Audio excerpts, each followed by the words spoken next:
Hi guys, welcome once again to Bold and Resilient by the Centonomy Entrepreneur. Today we have Marco, who's our guest, but I'll let him further introduce himself. Hi Marco. Hi Ruby. How are you? Very well, thank you. Thank you for coming. My pleasure. All right. Thank you for having me. Okay, so please introduce yourself, speak a bit about your business as well. Sure. My name is Marco. Okay. I am an architect by profession, Yeah. and we are here today to talk about the business Okay. of my profession, I suppose. Yes. You can share with us what the name of the business Yes, is. the business is called Avanti Architecture Limited. Okay. We've been in business for 7 years, All right. and still counting. Practicing in Kenya. Yes, Okay. practicing in Kenya and wherever someone is willing to take us. Yes. All right, so maybe you can just share with us a little about what made you get into business. I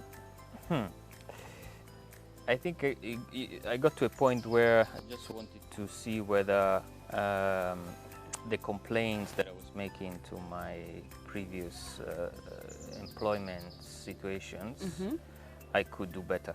Ah, okay, wow, that's a big challenge to take on. Yes, Okay. and it has been. Yes. And I think very quickly I realized, and Okay. because I have 2 other partners, All right. the challenges that we were seeing or facing were because we didn't really fully understand how the business was being run. Okay. And it was only really when we started our own business that Yes. we were more exposed to actually the real life. Okay. As we might call it. Yeah. That we understood why certain things were done the way they were being done. Okay. So you take it on the chin and try to find ways of moving forward. And Did any of you have any business experience? Or maybe any of you studied anything to do with business? no, Okay. none of us. So here, No. architects getting was into the business. It was pure what makes logic. Wow. Yeah, and I Okay. think you pick up All right. certain things, and maybe because of your maybe family, inevitably Yeah. you are surrounded by people who either are employed or they have their own business and things like that. So Okay. in my family, my dad has been running his business, so of course you hear those kind of conversation at home in the Yes, evenings. and so probably that you can pick chit up. chat and just ask a few questions and find out. Yeah, some more information. what I've realized, what we've realized, is that the challenges are always the same. Okay. Is just how you handle it and to build your business in such a way that probably is agile enough Yes. to be able to adapt to the changing environment. Because we all live in a specific context. Yes.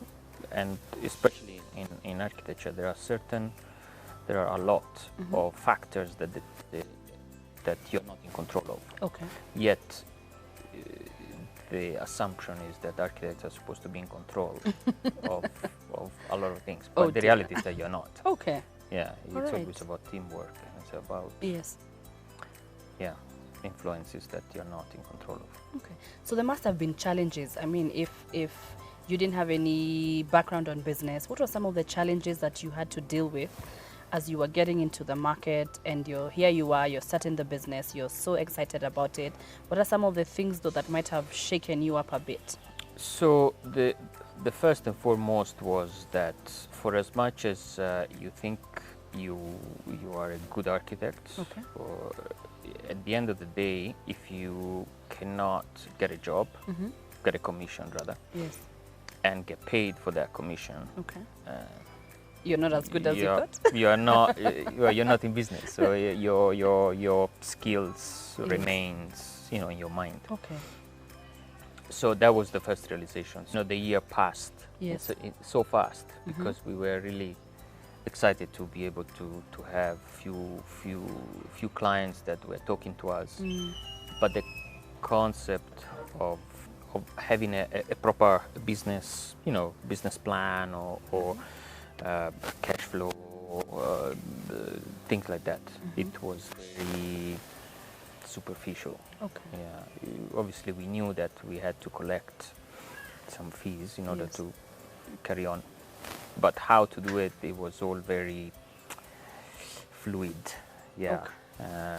But I think we've become, with the help also of consultants that we work with, that had a lot more experience, colleagues that you would just kind of bounce ideas, then we're still there.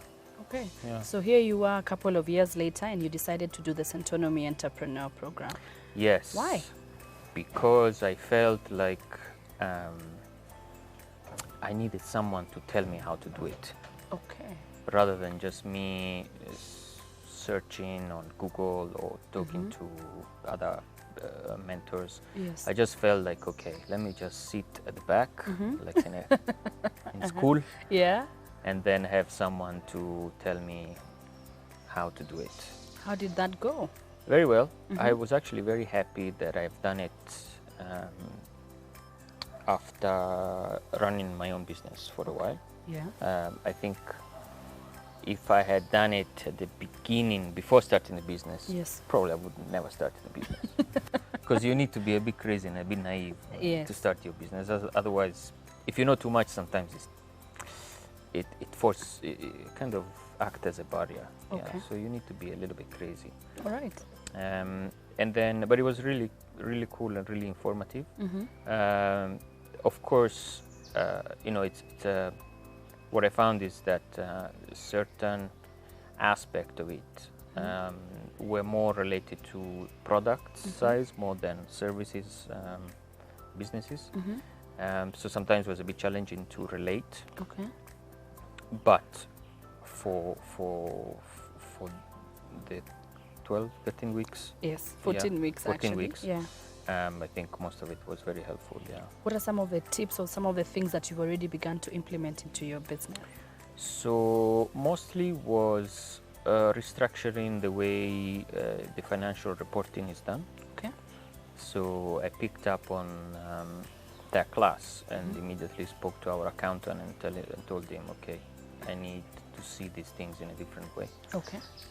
So we did that from literally the Monday after class. All right. And has been a lot more helpful to track Okay. the finance. bit. Okay. Then I think it was refreshing to hear also about the same issue. It's an issue that is kind of not just related to Marco and Avanti, Okay. but it actually is it's one of those recurring challenges that it's in business. Okay. One is, how do you get more clients? Yes. And the other bit is how do you make sure that they don't look for anywhere else? How do you sustain? So how do you sustain the business? How can you make it more impactful? So that you're able to find somehow a bit more solidity in your business and being able to flag up when things are kind of not going the right way. So yes, even as you're speaking into that, we know that most people, when they're coming into entrepreneurship, they think it's going to be a nice and rosy picture and everything is going to go well. So I don't know, would you like to share a little bit of, how entrepreneurship can be? I mean, not to discourage anyone, but just to be realistic that, it's Reality not... is that it's probably the most fulfilling and close to real life experience. Yes. Personally. If you read it in any books, you probably don't do it. So you have to find other reasons to do it. Okay. But I think it's how we are all set up. When you go to school, Yes. the teacher tells you read the book and then you assess. Yeah. You're being assessed. Yes. But in entrepreneurs is that you are being assessed First, yeah. first. Then you That's learn. very true, yeah. So that's why it doesn't work. And there's a lot of learning on the job too. Huge. Yeah. Huge. Okay. So there are so many people maybe who are upcoming entrepreneurs, and you could speak specifically into the architecture field of things. What would you tell young entrepreneurs who are about to start an architecture business? And probably, as you know, you've learned through the 7 years that you've been in business. What are some of the things that you would share with them so that they don't necessarily have to start from a blank slate? I think there was a professor when I was at university that gave us probably one of the most important advice, at least what I thought of it, which is learn from the best. Okay. Learn from the best you can find, and really give yourself time to understand how you can excel. Yeah.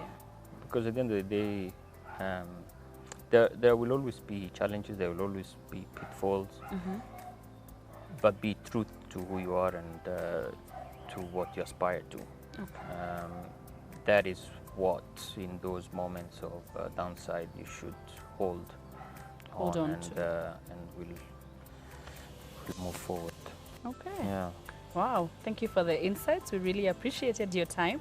My name is Marco. I'm a co-founder and director of Avanti Architecture Limited, and I am a Centonomy Entrepreneur. As Marco clearly put it, entrepreneurship is a very fulfilling journey despite all the challenges that come with it.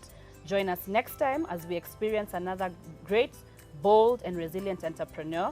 Feel free to subscribe to be able to watch more videos on bold and resilient entrepreneurs, brought to you courtesy of the Centonomy Entrepreneur. For more details on Avanti Architecture Limited, feel free to check out the description box. And thank you for joining us today. We look forward to seeing you next week. Bye-bye.